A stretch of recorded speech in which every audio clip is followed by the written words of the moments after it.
Partia Demokratike ka në plan dhe në projekt të gjitha format e mosbindjes civile dhe është në zbatim në tyre.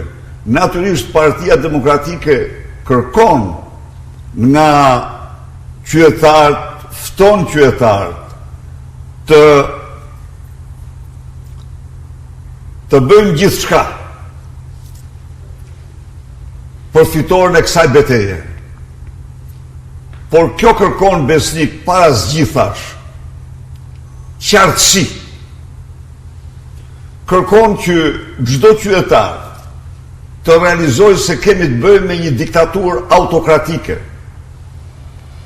në të cilën gjitha pushtetet janë të përqendruara në një dorë, në të cilën institucionet përdoren për të shtypur pluralizmin, e cila paguan qindra milion euro për të mashtruar shqiptarët dhe botën, e cila ushtron formën më të rëndë të censurës dhe manipulimit mediatik të opinionit publik, vjedh dhe plaçkit çdo ditë, miliona. Kërkon që çdo qytetar shqiptar ta di se me Edi Ramën nuk ka zgjedhje.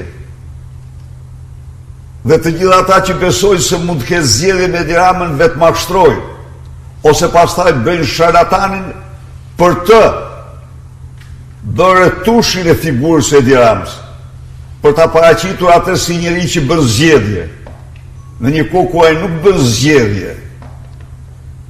Zërat po ushuhen gjithnjë më shumë, megjithatë ka altoparlant, ka papagaj, përsëri në media që guxojnë dhe flasin për zgjedhje, në një kohë ku tu kemi të bëjmë vetëm për farsë. Kur ne, si demokrat dhe si qytetar, si opozitar, ti kemi të qarta këto, atër ne kemi qartë se nuk kemi vetëm një rrugë dhe kjo rrugë është protesta gjerën për dysin e tyre. Është qendresa, është rezistenca në format e mosbindjes civile.